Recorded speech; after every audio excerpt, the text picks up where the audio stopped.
as well as Cleov has had to do basically his whole career. Yeah, and we'll have to see what works out here. So we are into Champ Select for our first game. EDG on the blue side for game 1, LGD on the red side. And remember, this is a best of 5 for all the marbles, so plenty of games to play, and EDG instantly take away Imps Kalista. Imps Kalista has been so impressive. It started 0-3. I was calling questions that they kept picking Kalista right at the introduction of the champion and just didn't find success on it. But from a 0-3 start, 7-4 on that champion, so a 7-1 run in the last 8 picks of Kalista. Imp has shown a lot of prowess, and honestly, Deft has been very unconvincing on the Kalista. He's still able to draw an Urgot ban, which for him is a bit of a bonus. Hasn't played a lot of the champion, but always been a favored hover, but enough to draw a ban. Yeah, threatens with the champion. Will be banned out by LGD. Kassadin banned by EDG as well, so you can see both teams, as expected, have done their homework, and Pawn still drawing their respect ban on the LeBlanc. So the LeBlanc is banned away. EDG are either going to pick or ban away the Orianna. Either they have a plan for it, they are not looking to donate it over.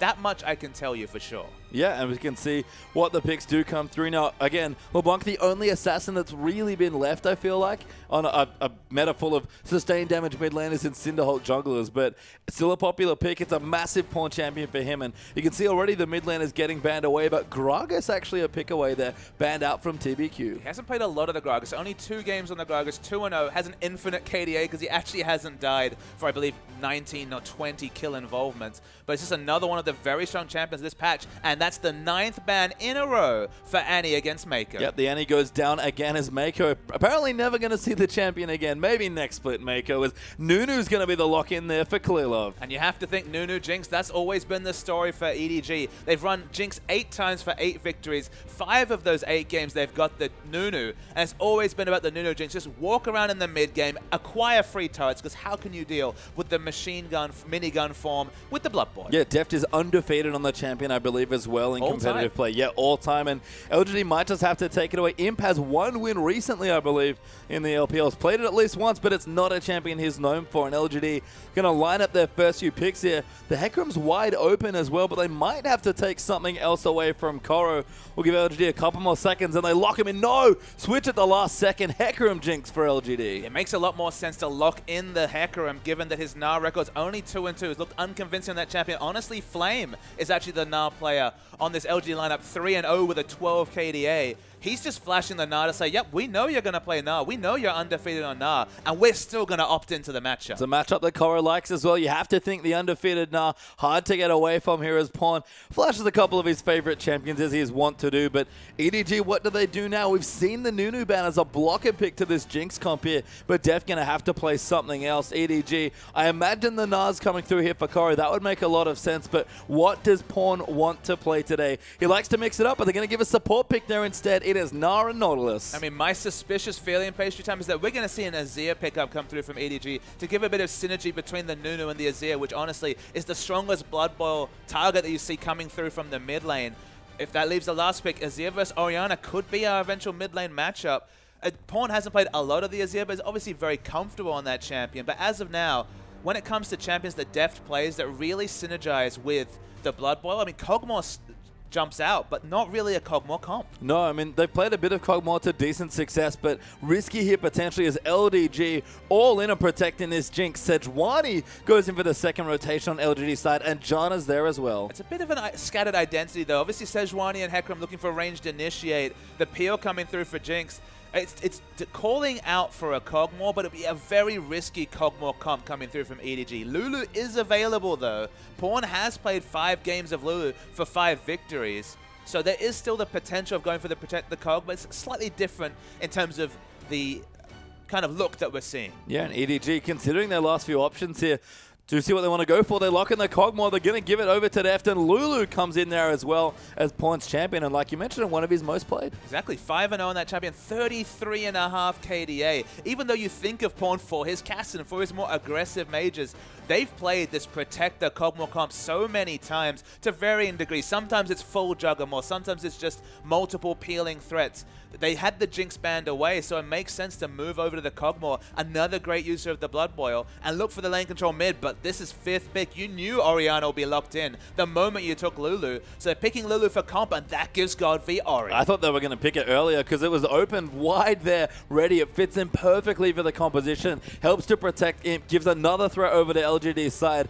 And you look down at both these comps and you have to say, might have been a blind pick game. Both these teams fairly happy with their compositions. They're really, really scary teams for both sides. On the LGD side, huge amounts of engage with only the Janna to peel for the Jinx. The first kill comes through, though. She gets that hyper mobility. Suddenly going to be super hard to track down. EDG's team, even though they have a Gnar, they're looking to play defensively on it. They're looking to kite back with this Kog'Maw. Yeah, lots of team fighters are going to go through the matchups. Koro on the Gnar versus Akon's Hecarim, and Clearlove on the Nunu versus Sejuani from TBQ. Yeah, junglers with very different identities. More of a fighter, scrapper, very good at holding down those neutrals is Nunu. Sejuani just looking to farm up for 6. Lots of farming in the mid lane, though. Lulu versus Orianna as Pawn takes on Godby there in the mid lane. And swapping to the AD carries again. Lots of late game. Kog'Maw versus Jinx as Deft takes on him. I mean, Deft's 4-1, but has been very impressive on the comp. It's another comp that EDG play very confidently, and in the support role, it's all about the Nautilus. Yeah, I mean, Nautilus has been great for Mako. Does favor aggressive champions despite having a fantastic record on Janna as well.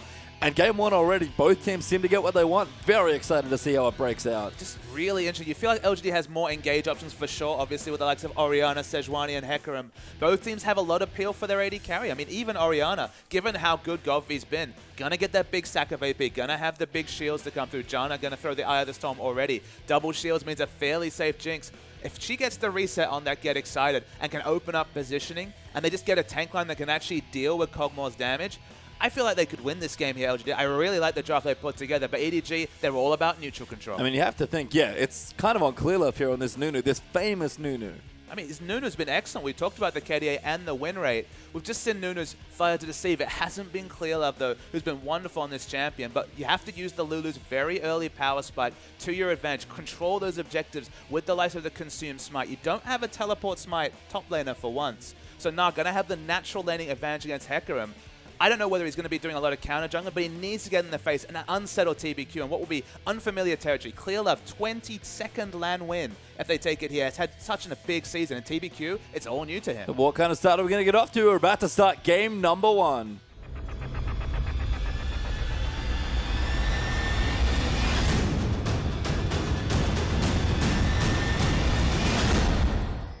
And welcome on to the Rift as we jump in for the level 1 of our first game of our best of 5 between Edward Gaming and LGD. A best of 5 grand final here, and this is it. The Spring LPL title is about to be decided. Yeah, within the course of these next 5 games, we will decide the last team to go to the mid-season invitational. So many great names like the likes of Team Solo Mid to be decided. Actually, I tell a lie, of course, Korea have their finals in a week. So the second last team, with the one just being anointed last night in the international wildcard, as Besiktas joins all those top teams at that event. Congratulations there, but you're right. It's not just a domestic title here for a lot of these players. It's not just a first major win for the LPL or another win if you're Clearlove. It's another invitation to a big international event. So everything is on the line here for game 1. And we've started out with not quite standard lanes here. A lane swap initiated by EDG. So EDG have really been opting into the lane swap. LGD, that's Imp's Jinx, not Devs. Absolutely, yes. It's the red side that's gone to top. So they've initiated the lane swap, looking to avoid, I guess, the potential of the level 2 coming through from EDG, or just looking for the jungle fall. Of course, they've got the teleport smite,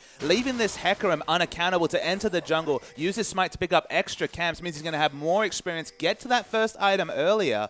Honestly, the only way to counter this particular strategy is to fast push, and I'm not sure if Deft and Mako are confident to do that. I mean, maybe not with these champions as well. It's a little bit awkward. So an isolated mid lane's just farming what should be mostly a farm festival. Pawn will try and get an edge if he can. And this is perfect for LGD. We didn't hit on it yet, but LGD are a team that have looked excellent in lane swaps.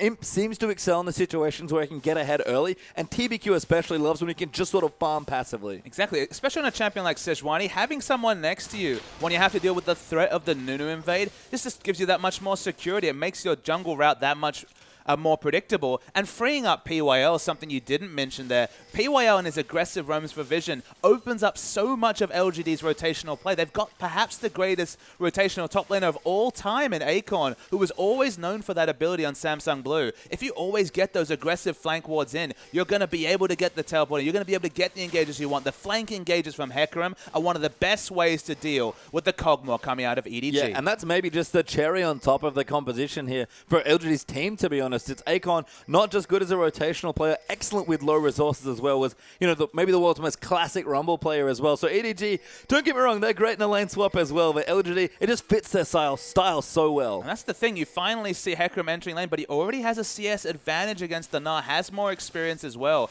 being able to pick up comps. Koro has finally navigated towards this dragon that honestly EDG should have had for free, because of course they've been jungling on this bottom side of the map, but it looks like it's going to be contested. Smart rotation from LGD to try and contest the dragon, and instead we have a gank lined up in the mid lane there. Slow coming through for Pon. Clearlove forced to flash away. The Polymorph fits in as well, but Godby doesn't even burn the flash. Yeah, Clearlove burns the flash and can't even get a trade from Godby. Honestly, it looked very optimistic coming through from the Nunu. Maybe they were hoping to blow a flash and then open up a more easily uncontested dragon, because it's so risky for a champion like Orianna, so positionally based, to come and contest for dragon without the flash, but no dice. Yeah, Korra going to teleport to the top side as well, but Imp has left that lane very far back in the top side, so I don't know if Korra can break this freeze even in mini-Gnar form. No, there's not much he can do, unfortunately. That's Imp's strength. You mentioned it already. They're so good at freezing waves at LGD. There's so many mini mechanics when it comes to just judging how aggressively do I need to freeze. Where does the first freeze occur? And it just feels like LGD have completely mastered them. And again, they have the brains trust, the likes of Acorn and Imp, you'd have to think, who are both on different Samsung sides, veterans of this maneuver. Oh, Pili going to get grabbed there, actually, as Def comes in for a bit of damage, but it's just Poke there, the Kog'Maw doing well on CS. That's the best news here for EDG so far, but look at Imp, just keeping this wave as far back as he possibly can. In the mid lane, blind picked the Lulu, not really getting the lane control over Orianna. That honestly is very difficult to do. To actually win this laning matchup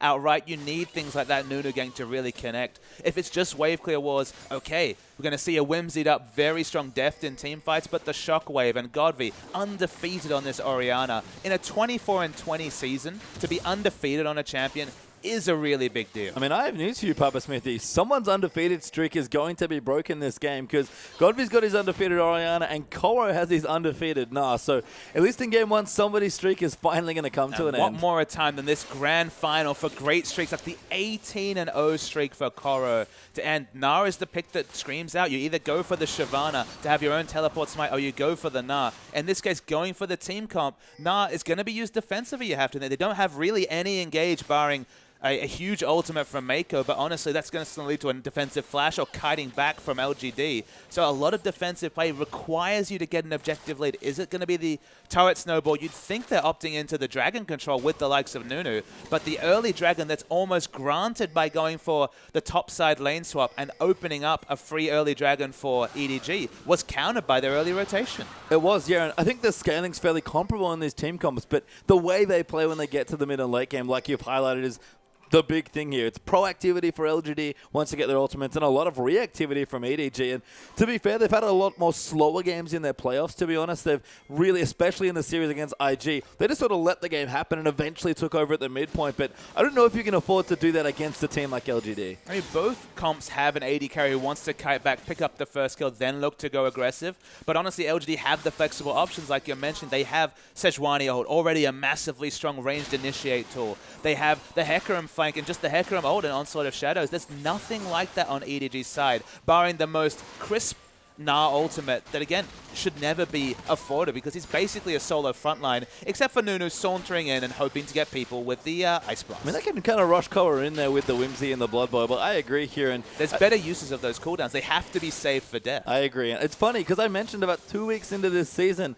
do not give Korra Gnar was my proclamation 2 weeks in, and LGD might be able to make me eat those words in this game. I mean, these teams have done so much prep. They understood almost pick for pick what we pick. If you look at these picks, there's no real sideways question marks. There's no Anivias. There's no champions that are out of the meta for these teams. These are very prototypical team comps. We haven't seen this particular Protect the Kog'Maw comp from EDG since about week 6 or 7, but honestly, they were nailed on to be first place from about that time. So their incentive to show new things was not really there. We know they play Nunu. We know they play Kog'Maw. They would have taken Jinx if that was available. They've got close to the champions they want in every role. That's the smart thing for me, is Imp, maybe adapting a bit, playing a bit more Jinx. And honestly, we know what Imp's like, showing up depth a little bit here, saying, I got you, Jinx. What are you going to do about it? It's definitely a different look for Imp, who's always in the past been that skilled AD carry, looking for the outplays, picking the twitch and getting in your face with the ambush. But this season, he's been on basically Sivir duty. He's definitely been the team fighting AD carry with that team fight ultimate. Suddenly going back to a selfish carry that requires kiting and just basically holding the hands of multiple teammates. That's already a shift for LGD. I can tell you right now, though, it's been a bit quiet about 9 minutes into this game as Pon will pick up blue. When Imp gets that first kill, that aggression that we know from Worlds will be right back. And again, you need to get items on your front line. Because you've been in a lane swap, Na's going to be held back. Suddenly, the Randuins, which you have to think is opting into, will be delayed. In the terms of the sheer laning matchup, because they're equal in level, Akon's going to have to respect him in a 1v1, but still, he has to get back this CS disadvantage, this hole he's been in, because of the fact that Akon got the free opportunity to jungle with Smite. And you can see he's trying it as well. Double Doran's blade actually for Koro, possibly even looking for a phage to try and get back ahead in the lane matchup after the early swap, but LGD have navigated this first 9 minutes wonderfully, and that's what we've expected from them ever since they started lane swapping. Speaking of phage, we see that already being completed for Def. It's the more defensive option. Honestly, if he's feeling confident in laning matchups, he's happy to build, say, the Ruby Crystal and the Longsword, and then just straight up buy a Sheen just for the extra power it gives you in the trades. But even though he has the Living Artillery available, he's gone for the phage just for the Orb Walk. Good pressure there from him. Very nice. Chombers actually uses the ulti for harassment, but does not connect. Okay, now he doesn't have the kill pressure. Again, you mentioned it correctly. He was just looking to force Deft out of lane because he's taking a lot of pressure and free autos under the turret. And that's sort of Kog'Maw's thing with the Bio-Arcane Barrage and the phage can really put pressure on, but TBQ gonna sneak his way into the brush here. Ultimate at the ready. Def, you better have your finger on the flash button. Mako should definitely be starting to position towards the top side of this map. Def should not be the one getting hit by this ultimate. He's right in the way of it, though, unfortunately. Mako not even 6 for some additional CC. Clearlove going to take the Scuttle Crab away, but TBQ stalking his prey in the bottom side. Very patient. It's interesting. They don't really have a lot of kill pressure because, of course, they don't have the Super Mega Death Rocket. That would be the burst item they need. They might be waiting for the cooldown, but with a teleport, we're talking about a lot of members. This wave's coming back as well. Now TBQ going to wrap around. That's good damage coming through. The ulti going to look for it, but the flashes come through for Def. Just missed the ulti, but the knockup coming in. First blood for TBQ as Akon come down here as well. EDG in a massive CC as Clearlove's going to dive in. He wants to kill him. Koro with a massive ulti though. Double kill for Nunu with the ultimate. Mako uses his finally as TBQ going to fall for a Nunu triple. And Akon, he's diving under the turret. He's trying to get away. He might get Mako, but he's too slowed now. Tries to use the smite, doesn't get it, and Clearlove gets a quadra kill. The quadra kill, Nunu, and speaking of kills... Got be dead in transition now. Pawn gonna look in. Will he go for the dive? Good shield from Oriana, but Pawn, he wants it. He misses the glitter lance, gets ignited, and has to back off. Golvy should live here, but the delayed Penta... I mean, Clearlove coming in, he might be able to get it, but he is going to dive through. That's maybe too much. Shield comes through. Glitterlance attempted to ride in. Smart stuff, but no dice. Godfrey just so confident, understands the ranges, the damage. It's coming oh, Imp gets it as well with the ulti. All right, calm down. That was a nice snipe for downhill. Just trying to work out what happened there. 4 kills, but all of them onto Clearlove. What snowball items, pun intended, can this Nunu pick up to make up for his team? Almost you might think, okay, maybe he needs to go for something a bit crazy. Is it just opting into the fast Aegis, or do you go from left field and think about the Zeeks? Might be Warmogs as well here, to be honest. Clearlove loves his snowball Warmogs. We've talked about how much he loves to tower dive, and there's nothing better to tower dive with than a whole stack of health. There's this dragon being aggressively contested by TBQ and friends. But, I mean, LGD, they got this from that big snipe, but honestly from the over-aggression from EDG, looking for a turret dive, instead of just backing away and picking up the free objective. This is the sort of objective-based mistake that EDG almost never makes.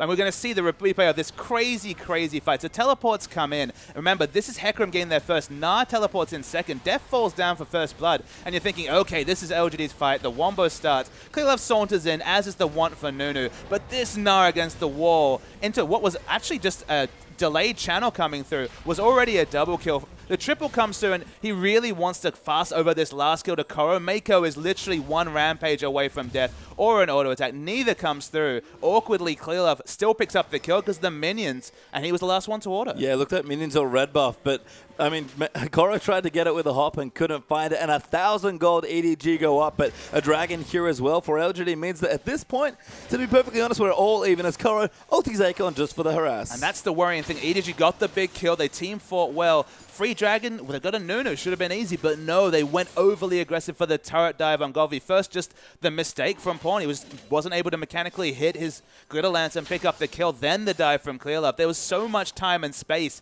for them to pick up the Dragon. They didn't, and they've been punished. Yeah, Athene's, though, coming through for Pawn. So, wow, he didn't get a single assist in that last fight either. He just died. Yeah, I mean, he didn't do anything, unfortunately, as Koro going to turn it on to Akon as Imp's rotated here as well. And no tower's dying yet, but LGD going to try and pick on Koro's tower. And in the top lane. I mean, speaking of getting picked on, that's just Imp respecting the trades, the fact that he was losing trades against the Kog'Maw and already opting out of the bottom lane. They don't have any turrets down, but in this situation, with the fact that Nah was staying on half health, they're just trying to power down turrets, EDG style. Clear out the ward, though, as we can see. Def working on a bottom turret now as well, but Acorn will return himself. Ninja Tub, a Barmy Cinder, and a Hunter's Machete there with the home guard. Might not make it too bad, but Imp does get the turret in the top lane. So they pick up the turret, punishing the rotation. Kog'Maw isn't even able to get the turret in bot. It's fallen low, but Hecarim's come to the top lane at just the right time. The harassment continues on to TBQ. The last time we saw ClearLove get a big advantage like this was Game 5 against World Elite on Rek'Sai,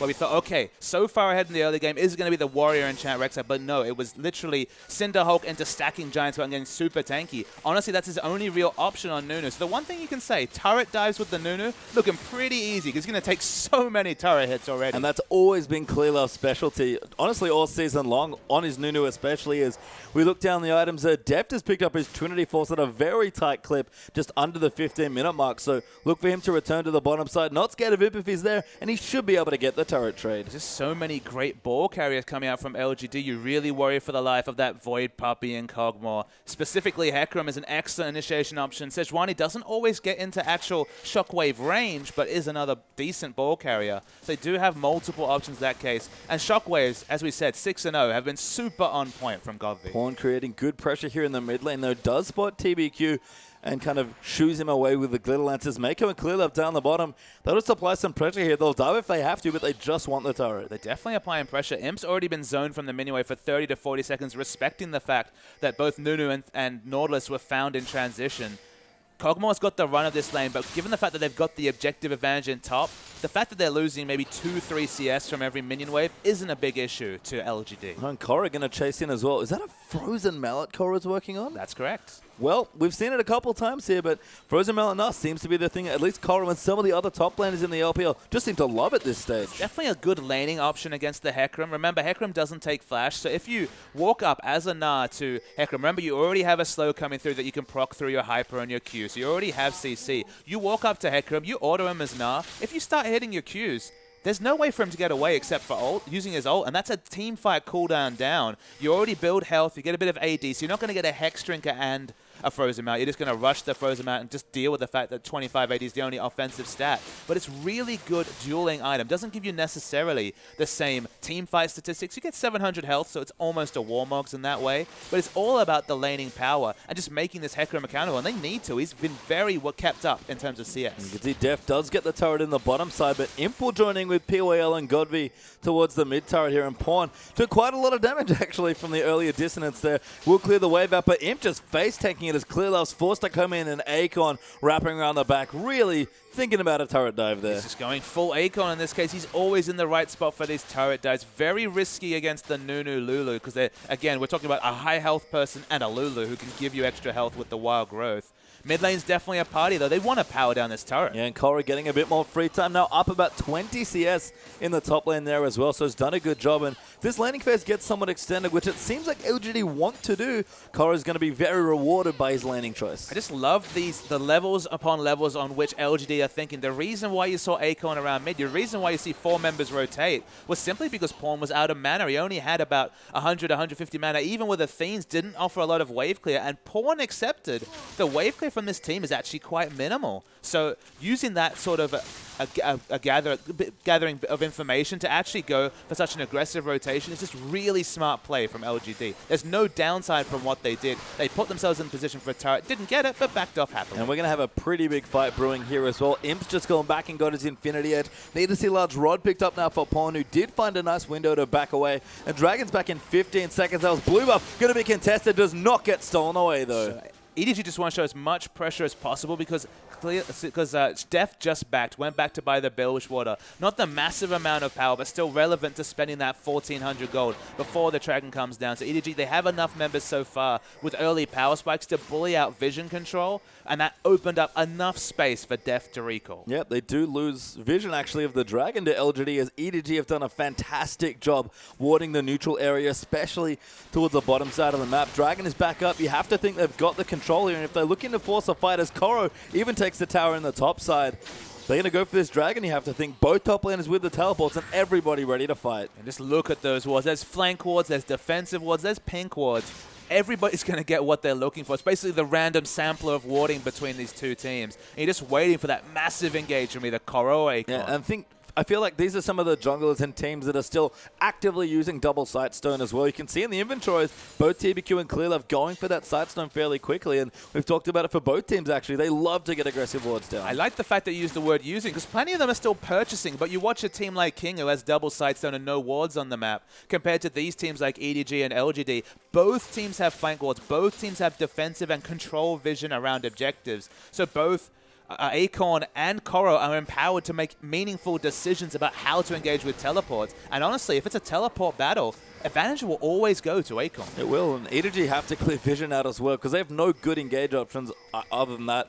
If they can force LGD to come to them, that's a good spot. And Dragon might be being aggressive now as LGD, little tentative to step towards the pit, clearing up vision instead. They have a lot of Dragon damage. I think they just have to respect and seed it in this situation. There's a teleport coming in. Dragon's dead, but Akon is coming through. TBQ trying to line it up. Mako will get the hook in there, and Def just dishing out the damage. Koro is hopped down as well. Wonderful rage management as everybody flashes away. Def though going to chase in. Koro does find the Q and gets onto PYL, but the Trumpers will stop Koro. Def will be stopped as well on the ball. A big no-go zone there as all of LGD get away safely. Honestly, I think it's a wasted teleport coming through from Akon. You saw the defensive formation EDG had. Basically four tanky members in front of Def to free hit. There's no way you can engage on that if you're TBQ. So he gets chunked out and the push continues. Yeah, take the turret in mid. That's actually 3 outers all completed now by EDG as LGD find themselves down a couple turrets and about 2,000 gold. Just feels like they didn't look for the kind of aggressive teleport we would have expected. The Hecarim went for a more defensive teleport. They weren't in formation to be able to offense, and then EDG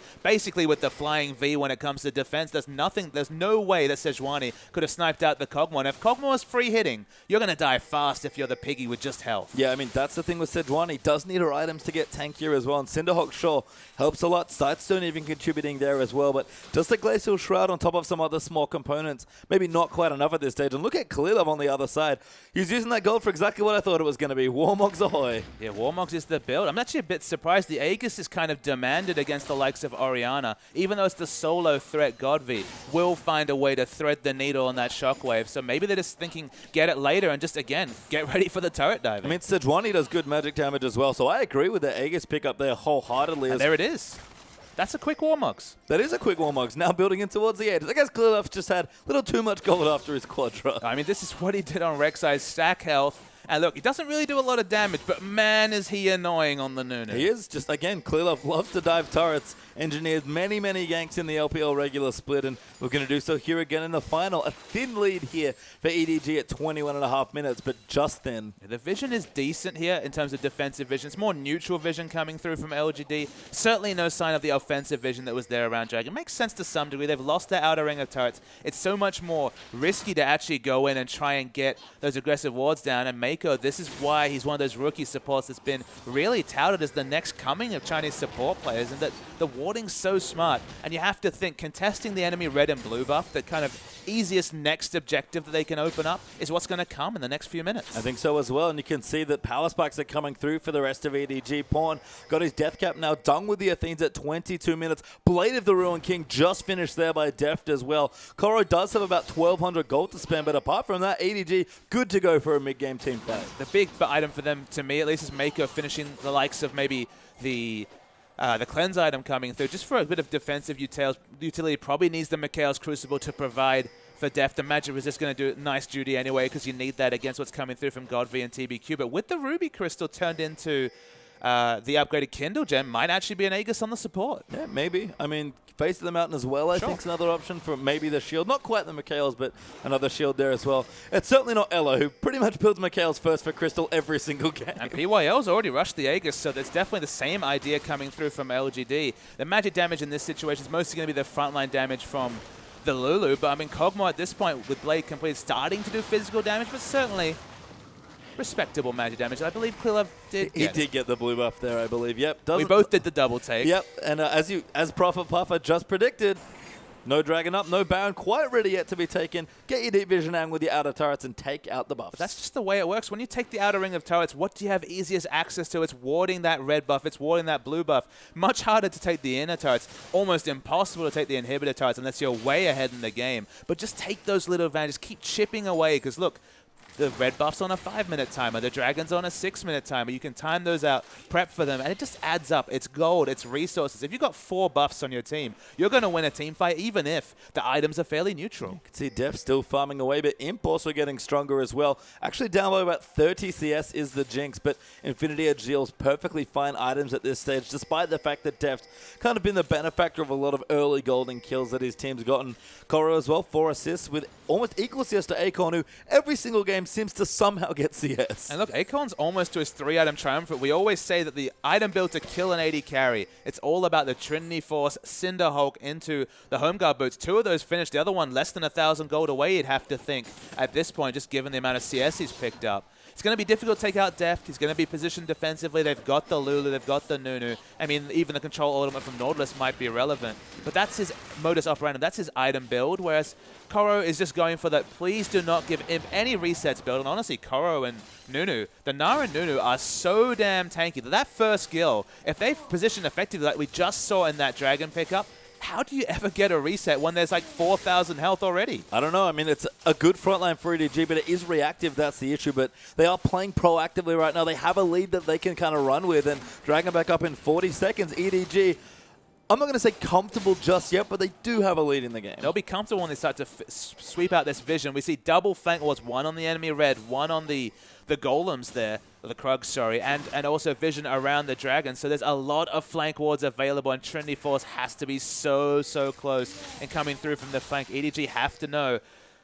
They're starting to clear the wards, though, which is important for them, but they need to neutralize that vision in the next 15 seconds. And again, fights on their terms, EDG will look great. Fights where either Hecarim gets a huge flank or EDG are forced to go in aggressively, much worse. 5 seconds left to the Dragon now as well. Akon looking to go back close to his Trinity Force when I last checked. Might just have the Zeal at this stage. Sells an item, might have enough, but EDG, they're already on top of the Dragon, and Randuin's almost completed for Corey there as well. Dragon damage far too high as Akon is trying to find a way, and he does have his Trinity Force. Koro, but it's a massive ulti onto Imp and TBQ. Mako comes in with a Def Charge, but Def just killing Akon. He's not tanky enough. Ulti's over the corner trying to get in, but Def going to waddle his way back around. Clearlove zones him out with a massive ult. He's so big with the wild grip, but Godfrey nails it. A shockwave there. Koro going to go down. That's the first reset, but Sejuani will fall instead. Everyone's so low. Imp so close to another kill as well, but a 2-for-1 trade here. EDG just ahead. Yeah, but LGD's completely outfoxed EDG.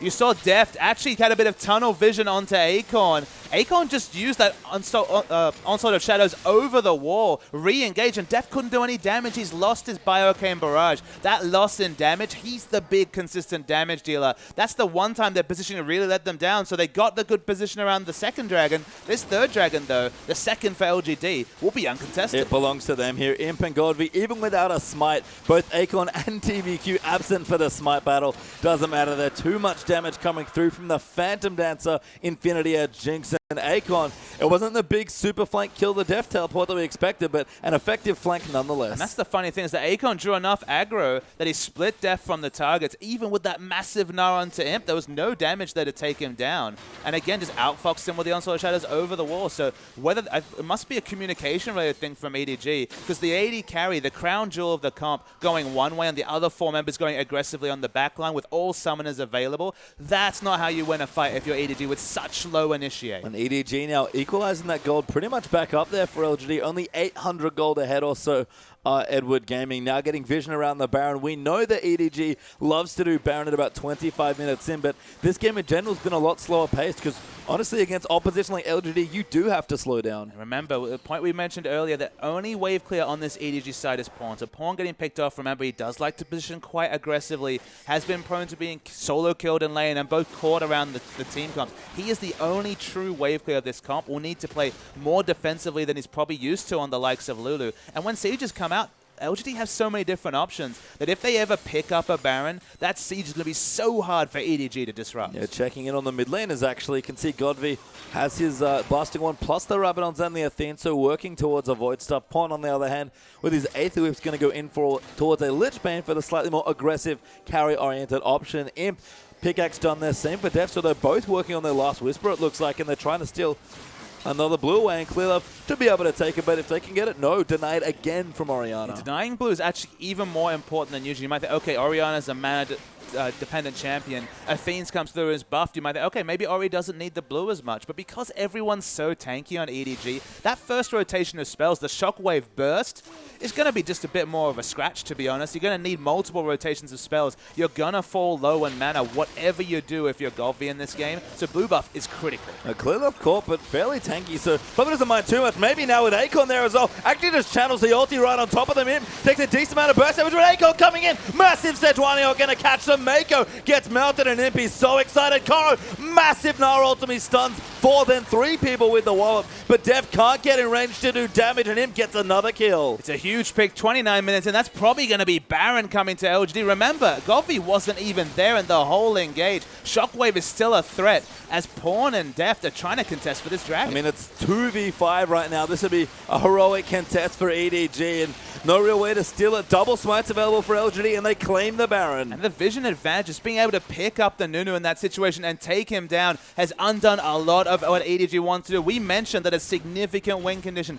as is always the case, is amplified in this game for LGD. They pick up Baron. Suddenly, with strong wave clear, it's still going to be a struggle for Lulu to take down these Baron buff minions. And the push, the siege is so good for LGD because they have offensive options with the likes of the Onslaught of Shadows, with the likes of the Glacial Prison. They're able to kite back very well with the Janna. They look great going offensively and defensively. EDG only really siege well. They don't defend sieges particularly well. So they might have to watch as important structure after important structure is felled during this Baron buff timer. I mean, importantly, LGD only with the 2 towers taken. EDG, of course, took the 3 quite a while ago, but LGD going to start knocking down some structures for some standing gold, and Lichbane not quite there for Pawn. They need to stick together, and if LGD split up, should be pretty tricky, like you've already highlighted, for EDG to clear these waves. I think it's just not respecting the vision. EDG always have great vision, but in this case, they've been outfoxed just because they've had aggressive and defensive vision coming out from LGD. The double Sightstone has been so smartly used. TBQ, we might rag on his fighter play, but his knowledge of where wards need to go and the communication between these LGD members,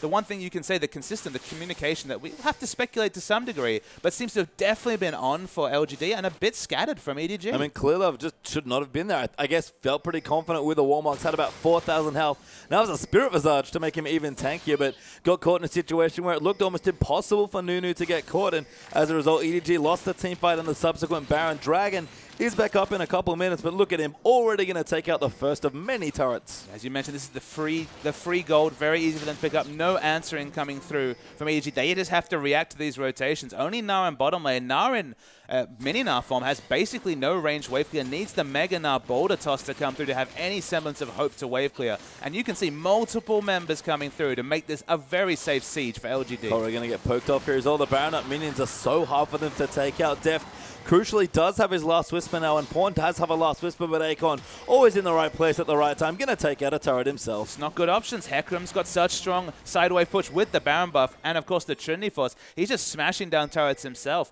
and EDG are losing the maximum, and this is still with over a quarter of Baron duration. They're going to go in again. Imp here free hitting there with the Orianna shields. Feels so confident with all this peel for him as well. Doesn't even bother using the rockets for the most, but just gets in minigun form and takes out another turret. And what are EDG to do? Their initiates just aren't really initiation options. Clearlove is annoying. He gets in the front, but doesn't have any hard CC to keep members around. Nautilus is just a peel, but it's not jungle Nautilus who can disregard multiple members and ult the AD carry. In this case, it's going to be just trying to peel for Kog'Maw. And they just have no other initiation options behind the picture-perfect ultimate for Koro. And with all these wards, look at this red side jungle littered with wards by LGD. They're just never going to be that flank from Koro. Yeah, it's going to be a lot of cleaning work there for EDG to get all the wards out of their jungle. And they're trying here. Dragon actually back in 10 seconds in LGD. Not quite in the area. Akon does have his teleport, and he's scarily strong at this stage of the game. So EDG Might try to rush down the Dragon, but it's a little risky. It's going to be a Frozen Heart finished for Hecarim, you have to think, if he backs, but no pings onto the enemy blue buff, so looking to take that over the Dragon. And EDG, understandably, hard to make any assertive moves after being soundly beaten for the past 5 to 6 minutes. I mean, LGD do the right thing, go down to the Dragon and make sure EDG can't have it. No, actually, they are going to go in. They've not taking the Scuttle Crab either, so this is fairly all in. The Scrying will see them. Clearlove should be able to get it and does. That might force a fight. TBQ getting grabbed by Mako. Koro in the backline trying to find the Nara ulti, but Akon coming in. Mako on Pawn gets Shockwave there, and now Akon diving in onto Deft. He's so low. Akon uses his ulti and takes out Kog'Maw. Koro still fighting onto Nava. Pawn can't do enough damage. He goes down to Imp and him. Gonna have a field day now. Mako gets killed by Akon. That's the 4th kill there as Hecarim gets the double and Jinx takes her own. Clearlove forced a flash away, and Godvi the only kill for 4 deaths on EDG's side. There's just no backline threat coming through from EDG. They can't get onto the Jinx. Through all the shields, she's just so effectively tanky. Lives on full health, and they power down the base. Yep, Turret going to go down. Inhibitor looking to fall here as well. And LGD with their Jinx might just be able to win the game here. There's not only so much Nunu can do. The Ice Blast will delay things, but 5 seconds to death. Maybe this is too aggressive, but they're going to get most of this base. They use the heal. They're going to try and get it. Clearlove doing what he can to try and stall in, but there's too much here. LGD are going to take the first Nexus, it looks like, and they do get it, going 1-0 up on EDG. What a win from LGD. It was looking like an EDG game. How many times will we send them rotate smartly? Took that answering Dragon with a plum, but suddenly, Deft with poor target selection, getting baited to the side and Akon reinitiating, lost them a fight. And then Clearlove went from a walk, even as a 4,000 health Nunu got caught. And honestly, with their lack of initiate, they could not afford to make any of those auto mistakes. Execution heavy is what EDG picked for. Execution good for about half the game, but swiftly was completely answered in the second half by LGD. You can see Koro there, kind of flabbergasted, and I don't blame him. He's thinking to himself, how did my undefeated Nah finally lose a game? And Godviz Orianna, at least for now, will stay undefeated. They just made mistakes that aren't characteristic of EDG. It was a well-deserved win for LGD. They picked the comp that worked best going forward with pick power, but also had excellent neutral control and excellent siege. Honestly, LG's comp did a bit of everything. EDG, they could have picked anything. They picked the Lulu blind. They left the Orianna up. Don't know how many times you can make that mistake if you want to win. Well, we'll have to see, but LGD do go up a game here in our best of 5, but don't go too far away. When we return, Edward Gaming versus LGD Game 2 will be here.